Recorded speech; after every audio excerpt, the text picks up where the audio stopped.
बिस्मिल्लाहिर्रहमानिर्रहीम, अस्सलाम वालेकुम। प्रोग्राम इख्तिलाफ राय के साथ मैं हूं इफ्तिखार काज़मी। अपोजिशन ने मार्च में इस्लामाबाद की तरफ मार्च करने का ऐलान कर दिया। इस्तीफों और तहरीक अदम एतमाद का मामला अब सेनेट इलेक्शन के बाद तय होगा। अपोजिशन के इत्तेहाद पीडीएम के बड़े फैसलों से यह बात वाज़ेह हो गई है कि सेनेट इलेक्शन में हिस्सा लेने के बावजूद अपोजिशन ने हुकूमत के खिलाफ तहरीक चलाने का इरादा तर्क नहीं किया। पीडीएम के हवाले से हुकूमत के वो सारे दावे धरे के धरे रह गए जो पीडीएम में इख्तिलाफात बल्कि पीडीएम को मुर्दा पार्टी करार देकर खुशियां मना रही थी। पीडीएम ने अचानक सबको हैरान कर दिया। अहम बात यह है कि पीडीएम की क़यादत ने पीडीएम का इत्तेहाद भी नहीं टूटने दिया। पीपल्स पार्टी की जानिब से हुकूमत के खिलाफ तहरीक अदम एतमाद का ऑप्शन भी बरकरार है और इस्तीफों का मामला भी खत्म नहीं किया और इत्तेहाद भी मौजूद है।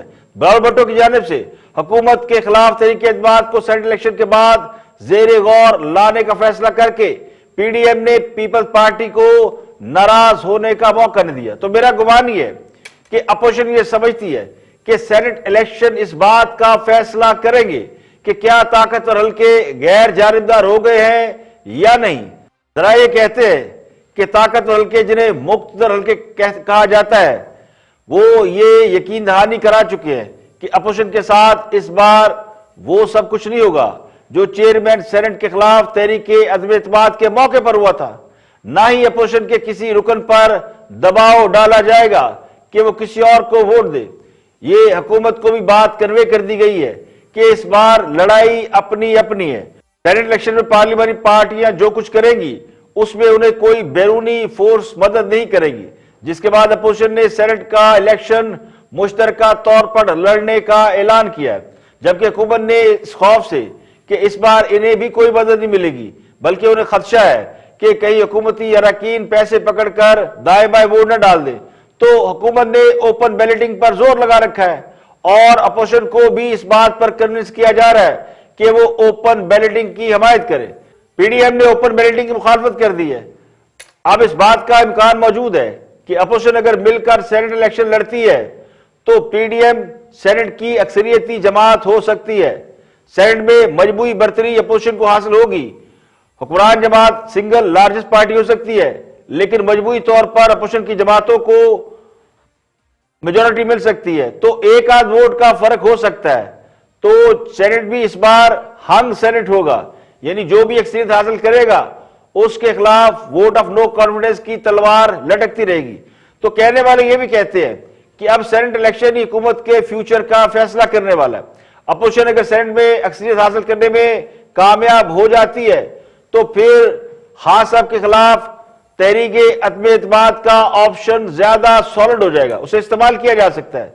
और अगर अपोजिशन के साथ मुबैना अंडरस्टैंडिंग पर अमल ना हुआ तो फिर कहने वाले कहते हैं कि बात सिर्फ लॉन्ग मार्च पर खत्म नहीं होगी, लॉन्ग मार्च धरनों में तब्दील होगा और उसके बाद बात इस्तीफों तक जाएगी और इस्तीफों का ऑप्शन भी इस्तेमाल किया जा सकता है। तो ये 2 महीने टेस्ट केस के तौर पर लिए जा रहे हैं।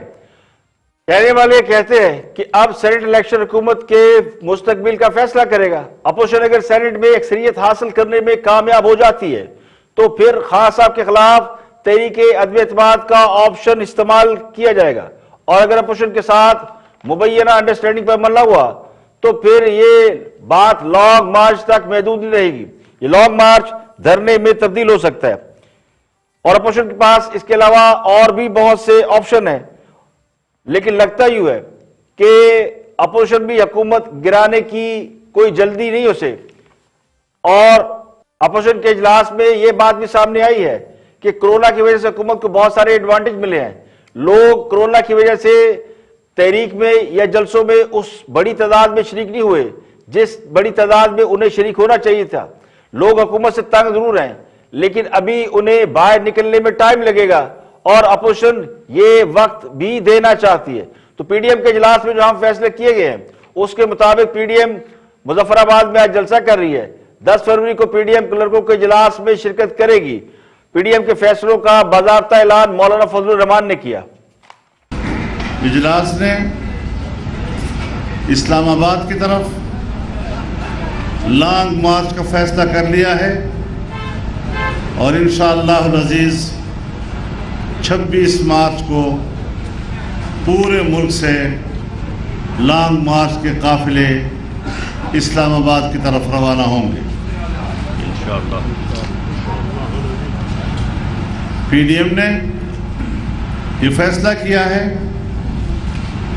कि सेनेट के इंतखाबात हम मुश्तरका तौर पर लड़ेंगे। उसके लिए मुश्तरका हिकमत अमली होगी और आपस में हम मुकाबला नहीं करेंगे, हमारे कैंडिडेट्स मुश्तरका होंगे। बता तो दिया है कि सेनेट के इलेक्शन के बाद जब तक हम ये वोट इस्तेमाल कर रहे हैं उस वक्त तक मेरे ख्याल में ये सवाल इसको ज़रा कन्फ्यूजन पैदा हो जाएगी, लिहाजा हम बड़े स्मूथली तरीके से वहाँ तक पहुँच जाएंगे। फिर आपसे बात करेंगे। हौसला रखिए, हौसला होगा। कितने रोजा ये आपका लॉन्ग मार्च का? तो अपोजिशन के इस रोड मैप के बाद और इस वाज़े लाए अमल के बाद लगता यूं है कि हुकूमत को अच्छा खासा वक्त मिल गया, अच्छी खासी मोहलत मिल गई है। इस हवाले से और भी बहुत सी थ्योरियां जेर गर्दिश है। बहुत से नाकदीन ये कह रहे हैं कि अपोजिशन ये मान गई है कि खान साहब की हुकूमत को घर भेजना आसान नहीं है, उसके लिए बहुत से पापड़ बेलना पड़ेंगे। अब या तो खान साहब मजबूत असाब के मालिक हैं या जिन पर उनका इन्हिसार है वो मजबूत लोग हैं, और सारी अपोजिशन मिलकर भी उन्हें इस बात पर कन्विंस नहीं कर पाई कि खान साहब की विकेट गिरा दी जाए, या फिर अपोजिशन को ही इस बात की कोई जल्दी नहीं है कि खान साहब को घर भेजा जाए। अवामी जज्बात का रुख देखते हुए भाग दौड़ का तासुर दिया जा रहा है, लेकिन अमली तौर पर गुफ्तन, निशिस्तन और बर्खास्तन से काम चलाया जा रहा है। एक थ्योरी यह भी है कि अपोजिशन को कोई जल्दी नहीं कि हुकूमत को घर भेजा जाए। खान साहब ने हुकूमत पर कर्जों का इतना बोझ लाद दिया है, मौशत का सत्यानाश कर दिया है कि जो भी हुकूमत में आएगा उसे एक बार नानी जरूर याद आ जाएगी। तो बेहतर है कि जिसके गले में घंटी बंधी हुई है अब उसके गले में ही घंटी रहने दी जाए और वही बजाता रहे और बाकी सब तमाशा देखते रहे। अपोजिशन ने जो काम करना था बज़ाहिर अपना काम कर चुकी है और उसने हुकूमत को ऑलमोस्ट उस पोजीशन पर जरूर पहुंचा दिया है कि जिससे ये लग रहा था कि अब गई कि तब गई। लेकिन सेनेट के इंतखाबी मार्के को जवाब बनाकर अपोजिशन ने हुकूमत को संभलने के लिए अच्छा खासा वक्त फराहम कर दिया। कम से कम 2-2.5 महीने तो हुकूमत को सत्ते खैरा ने, और फिर उसके बाद आ जाएगा बजट, और बजट जब सर पे आ जाता है तो फिर हुकूमत को बजट से केवल घर भेजना खासा मुश्किल होता है, क्योंकि इससे रियासती निजाम का ढांचा तबाह होने का खदशा होता है। तो मैंने पहले भी ये बात एक प्रोग्राम में कही थी कि मामला बजट के बाद तक चला गया, लेकिन इसका मतलब ये नहीं होगा कि अपोजिशन ने हुकूमत पर चढ़ाई छोड़ दी है। अपोजिशन उसी तरह हुकूमत के सर पर सवार है और रहेगी, लेकिन तोपों का रुख बदल चुका है। और एक और रियलिटी यह है कि कल तक जिन लोगों के नाम ले लेकर उन पर इस हुकूमत की सरपरस्ती करने के इल्जामात लगाए जा रहे थे वो रिंग टोन अब बदल चुकी है।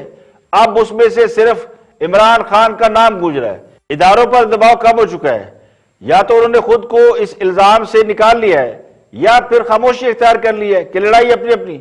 तो अपोजिशन जो कल तक ये कह रही थी कि उनकी लड़ाई खान साहब से नहीं है, उनको लाने वालों से है, वही अपोजिशन अब ये कह रही है कि लड़ाई लाने वालों से नहीं है बल्कि आने वालों से है, जो नाहल और नालायक है और उन्होंने मुल्क का बेड़ा गर्क करके रख दिया है। तो या तो अपोजिशन लाने वालों से लड़ाई जीत चुकी है या लाने वालों के सामने हाथ खड़े कर चुकी है। तो बहुत से लोग ये समझते हैं कि अपोजिशन ने इस हवाले से अपना बयानिया या पोजीशन तब्दील की है। तो या तो उन्हें समझा दिया गया है कि फैसला कुन ताकतों से लड़ाई का कोई फायदा नहीं है, उनसे लड़ाई करने वाला कभी भी कामयाब नहीं हुआ, या फिर वो खुद इस बात को मान गए या समझ गए कि ये लड़ाई बेसूद है, लड़ाई सियासी लड़ना पड़ेगी।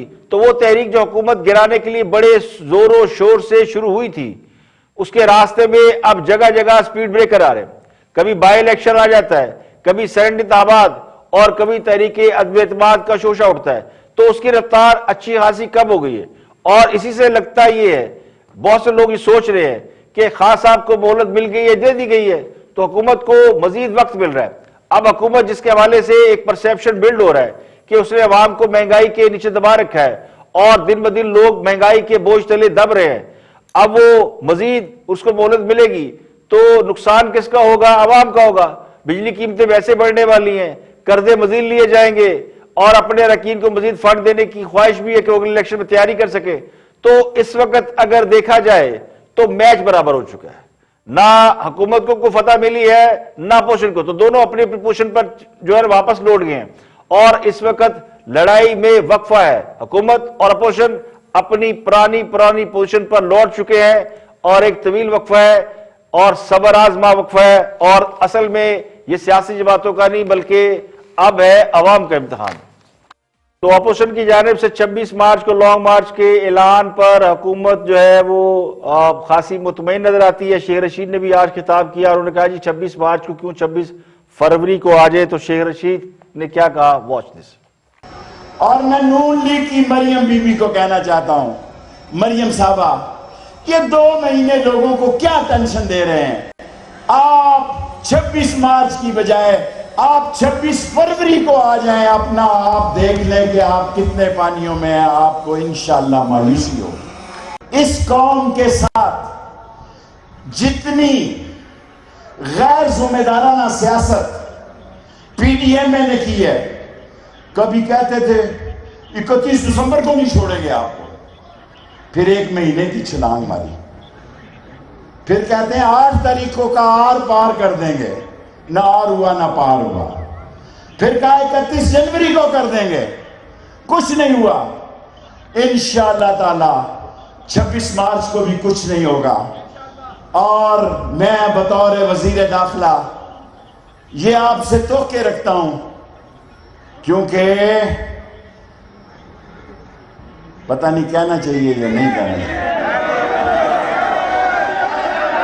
क्योंकि नून लीग और फजलुर रहमान साहब ने अपना रास्ता बंद गली से खुली गली में पीपल्स पार्टी और फजलुर रहमान साहब अपना रास्ता खुली गली में ले आए हैं, बंद गली से, और नून लीग को वहीं छोड़ देंगे बीच चौराहे में। और अगर कोई ये समझ रहा है कि ये कौम पाक फौज के खिलाफ कोई बात सुन सकती है तो सुनो। तो शेख साहब ये फरमा रहे हैं कि 2 महीने लोगों को क्यों टेंशन दे रहे हैं, तो टेंशन दरअसल हुकूमत को है। ये 2 महीने हुकूमत गुजारेगी तो सही, खतरा कोई नहीं है, लेकिन ये जो टेंशन होगी 2 महीने, उसका अंदाजा आने वाले वक्त से लगेगा। आज मरियम नवाज ने भी यौम कश्मीर के मौके पर धुआंधार खिताब किया और हुकूमत को आड़े हाथों लिया। यौम कश्मीर था और पूरी कौम यौम कश्मीर मना रही थी, मुस्लिम लीग नून और बल्कि पीडीएम मुजफ्फराबाद में जलसा कर रही थी। उस जलसे में भी सियासी मामला सरफहरिस्त रहे।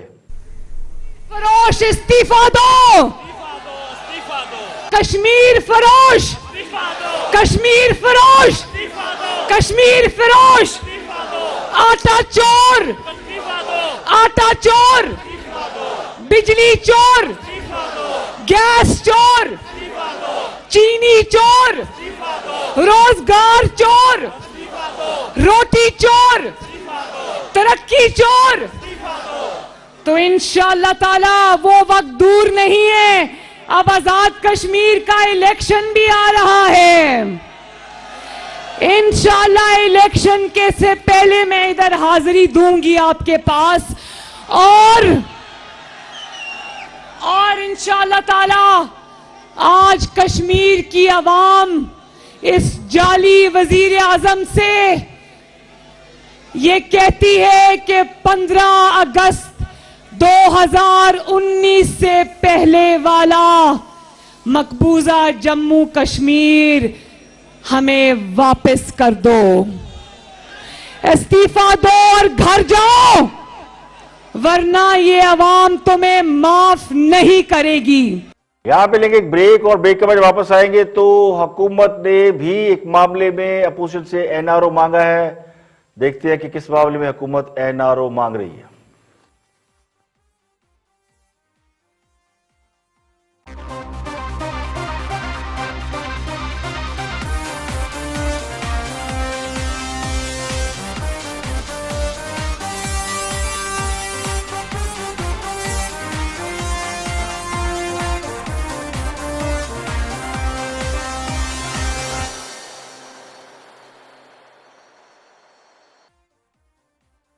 Welcome back. आप देख रहे हैं प्रोग्राम इख्तिलाफ राय, मैं इफ्तिखार काज़मी। ब्रेक के बाद हाजिर खिदमत है। आगे बढ़ते हैं और फेडरल मिनिस्टर है फवाद चौधरी गुफ्तगू कर रहे हैं हुकूमत और अपोजिशन की महाजराई के हवाले से, पॉलिटिक्स के हवाले से।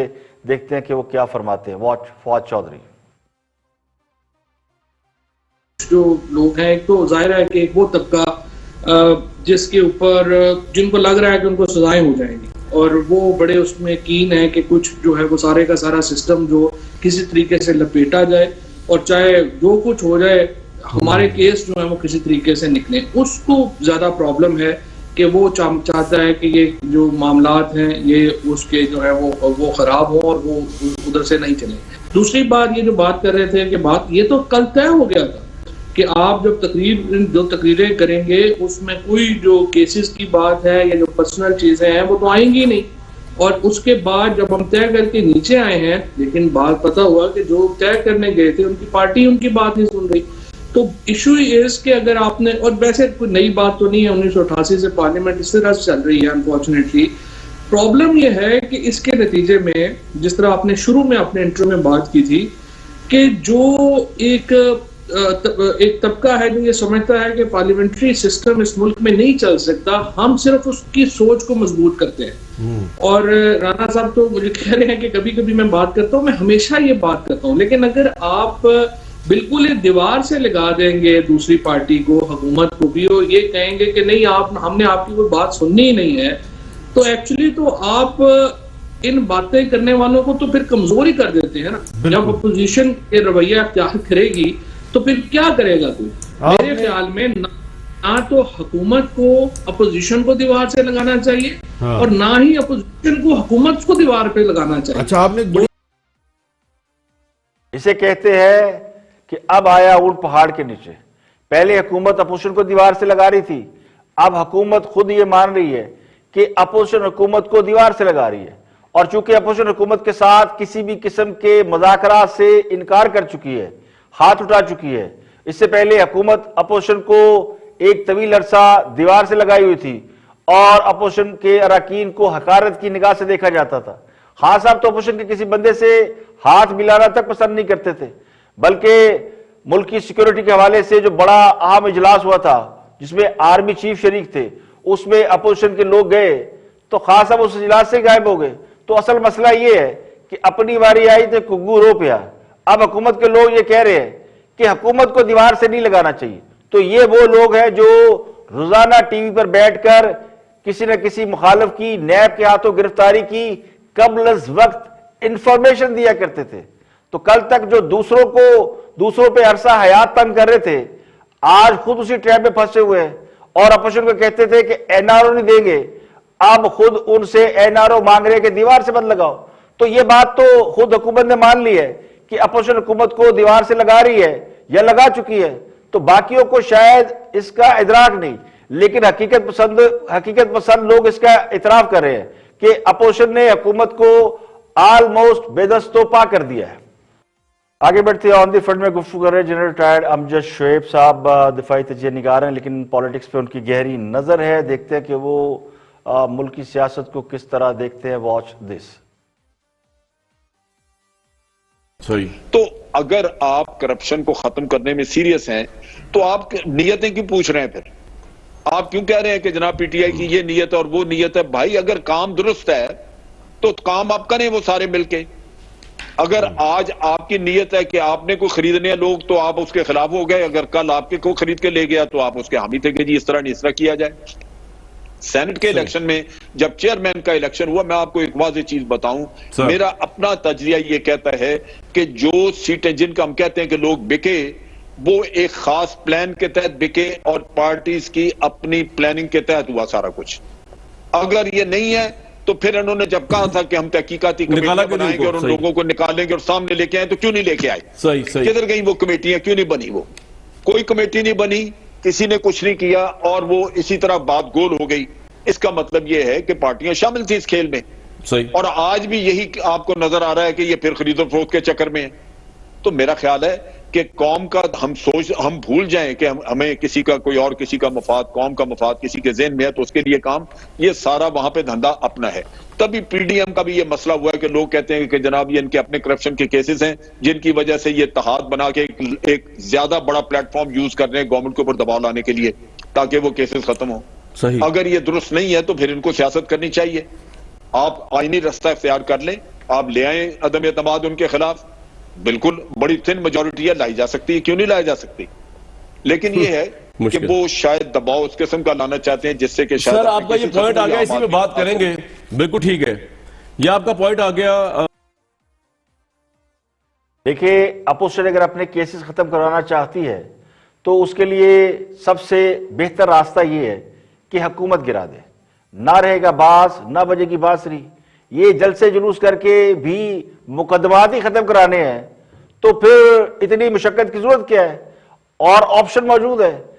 लेकिन अगर तहरीके अदम एतमाद से हुकूमत को गिराया जा सकता होता, जो ये कह रहे जी पार्लियामेंट में आए और वोट ऑफ नो कॉन्फिडेंस पेश करें, तो फिर वो कहते ना इतनी मुशक्कत की जरूरत क्या थी? जलसे जुलूस, लॉन्ग मार्च, ये सब करने की जरूरत नहीं पड़ती। मुकदमात खत्म कराने के लिए लोग हमेशा जोड़ तोड़ करते हैं, एहतजाज नहीं करते, कंप्रोमाइज करते हैं। ग्राउंड रियलिटी तो ये है कि अपोजिशन जब तक पार्लियामानी सियासत करती थी तो उसे मार पड़नी थी और उन्हें लेवल प्लेइंग फील्ड नहीं मिलनी थी। जब अपोजिशन की जमातों ने यह देखा कि हुकूमत उन्हें छोड़ ही नहीं रही, सियासी इंतकाम का निशाना बना रही है, रोज किसी को नैब उठा रही है, किसी को एफआई उठा रही है और किसी को किसी केस में पकड़ा जा रहा है और महीनों को पूछने वाला नहीं, उन्हें रोकने वाला कोई नहीं और कहीं भी सुनवाई नहीं हो रही। सब कहते ना मुखालफीन एक हो गए हैं तो सब मुखालफत में खड़े हो गए। तो उसके बाद अपोजिशन ने अपने लिए एक नया रास्ता चूज कर लिया। तो जो लोग भी ये फरमा रहे हैं कि अपोजिशन महज केसों से निजात चाहती है इसलिए तहरीक चला रही है, तो वो सफेद झूठ बोल रहे हैं। ये उस तरह का ही झूठ है जो साबका हुकूमतों के हवाले से बोला जाता रहा है। अपोजिशन अगर एक हो जाए तो कहते हैं जी वो एनआरओ मांग रहे हैं, ये मनफी प्रोपेगेंडा है जिसका पोल खोल चुका है। तो वक्त ने साबित किया कि इल्जामात भी झूठे थे और जो बयानिया इस वक्त बनाया जा रहा है वो भी झूठा है और ये मास बुग़्ज़ और अनाद पर मबनी है।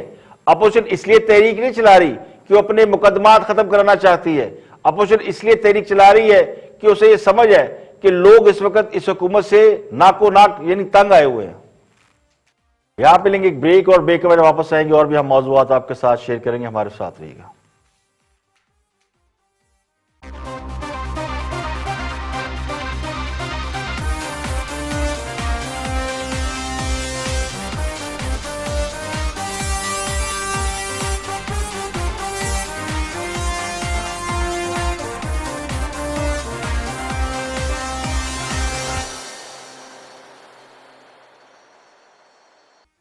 Welcome back. आप देख रहे हैं प्रोग्राम इख्तिलाफ राय, मैं हूं इफ्तिखार काज़मी। ब्रेक के बाद हाजिर खिदमत है सीनियर जर्नलिस्ट है, एंकर पर्सन है सलीम साफ़ी और वो भी गुफ्तगू कर रहे हैं।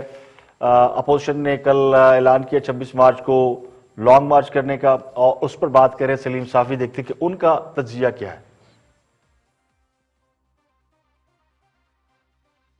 इंटरेस्टिंग चीज ये थी कि हम तो सिर्फ पीपल्स पार्टी को इल्जाम दे रहे थे, लेकिन आज मियां नवाज शरीफ साहब ने शुरू में जो तकरीर की वहां पे तो वो इस तरह लग रहा था कि जैसे जरदारी साहब बोल रहे हों और उन्होंने भी जिस तरह पीपल्स पार्टी की क़यादत ये शोशा छोड़ देती है अदम एतमाद का और छोटे जलसे करने का, तो खुद मियां साहब ने इस तरह की तजवीज़ दे दी कि जी हमें पहले मुख्तलिफ शहरों में मुजाहरे करनी चाहिए महंगाई के ख़िलाफ़ और फिर ग्रेजुअली जाके महंगाई मार्च और शटर डाउन और इस तरह की चीज़ें करनी चाहिए।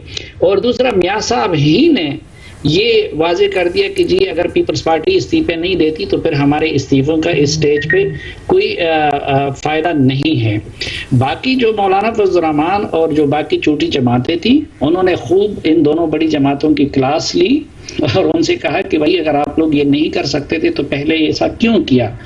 और बिलावल साहब और जरदारी साहब ये कोशिश कर रहे थे कि अदम एतमाद का जो एक नामुमकिन या वक्त गुजारने वाला मामला है तो उस पर मौलाना साहब और उन लोगों को कायल करे, लेकिन उन्होंने उनसे कह दिया कि ये वक्त गुजारने के मुतरातिब होगा। वो उस पर उनको कन्विंस नहीं कर सके और मौलाना साहब और छोटी जमातें इन दो बड़ी जमातों को इस स्टेज पे इस्तीफों के लिए या फिर सेनेट इलेक्शन और बाकी चीजों से दूर करने के लिए आमादा नहीं कर सके, तो दरमियान में ये एक रास्ता निकाला गया पीडीएम को एक रखने के लिए कि चले मार्च का फैसला कर लेते हैं, लेकिन ये बाद में तय होगा कि मार्च की नौयत क्या होगी। और दूसरा, इस्तीफों का मामला भी वहां पे मुअख्खर कर दिया गया। देखिए, किसी को अच्छा लगे या बुरा लगे, लेकिन हकीकत यह है कि नवाज शरीफ और आसिफ जरदारी दोनों तजर्बाकार सियासतदान हैं और वो इक़्तिदार के रमूज से अच्छी तरह वाकिफ है। उनका तजर्बा यकीनी तौर पर उन सियासतदानों से बिल्कुल मुख्तलिफ है जो सियासत में तो है, लेकिन उन्हें रियासती इदारों के साथ डीलिंग का कोई तजर्बा नहीं।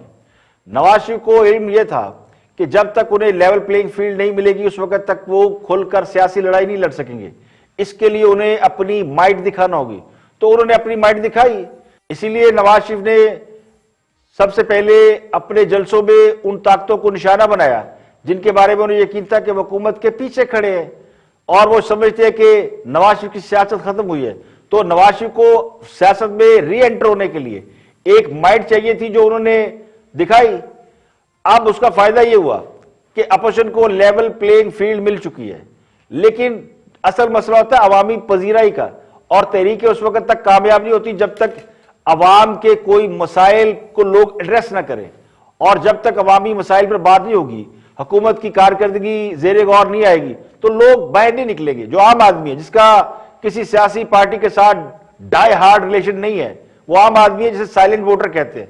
तो अपोजिशन के बारे में अब तक जो इंप्रेशन है वो ये है कि वो जलसे कर रहे हैं तो उनके अपने लोग जलसों में आ रहे हैं, लेकिन आम आदमी जो हुकूमत से तंग है वो अभी उस तरह बाहर नहीं निकला।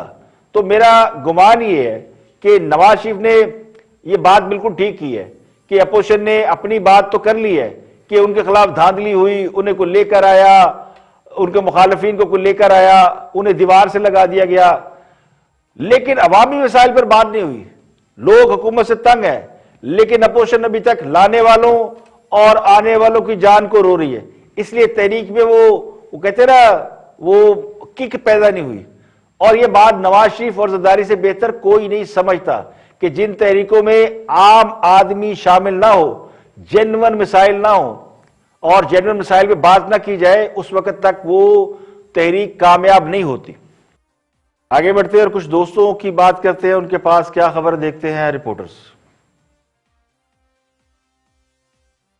आईनी तरमीम की जरूरत है, ये पार्लियामेंट का काम है। अगर कोई आईनी तरमीम भी करनी है तो ये पार्लियामेंट करेगी। आप सुप्रीम कोर्ट को किस खुशी में कंट्रोवर्शियल बना रहे हैं? और मैं शो ऑफ हैंड्स के खिलाफ नहीं हूँ, शो ऑफ हैंड के खिलाफ नहीं हूँ, लेकिन मामला पार्लियामेंट में ले जाया जाए। पार्लियामेंट में आया तो आज सारा दिन जो कुछ होता रहा वो आप स्क्रीन पे देखते भी रहे हैं। और अच्छा, इस प्रोग्राम के दौरान वैसे साबिर शाकिर साहब जी माफ करना, मोहतरमा मरियम नवाज साहबा और आला हजरत मौलाना फजल रहमान पिछले एक साल से जितने इन्होंने दावे और जितने इन्होंने धमकियां और जितने इन्होंने बयानात दिए हैं, कोई एक किसी एक बयान की कोई एक यानी लाइन भी दुरुस्त साबित हुई है हर सतह पर।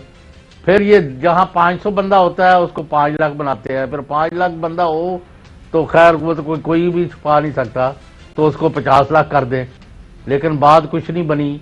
हर तरफ से इनका बेड़ा गर्क हुआ है सियासी तौर पर और नोबडी टेक्स देम सीरियसली।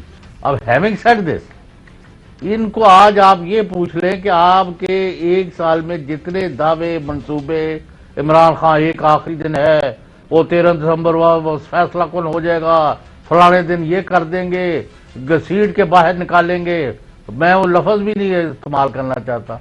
आज कोई सवाल इनसे करे कि जनाब आज तक आपने कौन सा तीर मारा है? यानी सेनेट का पिछली दफा जब चेयरमैन के खिलाफ आपके 64 थे तो वो 50 नहीं निकले थे, उसके बाद अभी तक इनकी ढींगे बंद नहीं हो रही, तो लिहाजा nobody is taking them seriously. और इनकी अपनी पार्टियां और इनके वर्कर अगर कोई रह गए हैं कारकुन, वो भी इनको सीरियसली नहीं लेते, सुनी अनसुनी कर देते हैं, मासवाए जिनके कोई मुफादात का टकराव है। बिल्कुल सही। वो कहते हैं क्या पिद्दी और क्या पिद्दी का शोरबा, जिन्हें खुद को सीरियस नहीं लेता उनका मौकफ ये कि मौलाना फजलुर रहमान और मरियम नवाज को कोई सीरियस नहीं लेता। तो सवाल ये कि उन पर फिर घंटों टॉक शोज क्यों होते हैं? अगर दोनों की कोई सियासी अहमियत नहीं है तो फिर इनको डिस्कस भी ना करें। मगर जिनकी दाल रोटी नवाज शरीफ, मरियम नवाज, मौलाना फजलुर रहमान और अपोजिशन पर तरजीह व तबसरों से चल रही है, वो उनका तस्करा नहीं करेंगे तो फिर दुकान तो नहीं चलेगी। तो जिन सियासतदानों की कोई अहमियत नहीं होती, उनके जलसे इतने बड़े बड़े नहीं होते। तो अपोजिशन में मेरे नजदीक दो ही लोग हैं जिन्होंने हुकूमत को तिगनी का नाच नचा रखा है, मौलाना फजलुर रहमान और मरियम नवाज। वो जब चाहे जहां चाहे जलसा करे, लोगों की बड़ी तादाद उन्हें देखने और सुनने पहुंच जाती है। और मौलाना फजलुर रहमान को चाहने वाले और मानने वाले अलग हैं और बहुत से हैं, और मरियम नवाज के बारे में ये बात स्टैब्लिश हो चुकी है कि वो वैसे क्राउड पुलर है। आज के लिए इतना ही। कल फिर हाजिर होंगे मजीद खबरों, तबसरों के साथ। प्रोग्राम इख्तिलाफ राय से इफ्तिखार काज़मी को इजाजत दे। अपना बहुत बहुत ख्याल रखिएगा।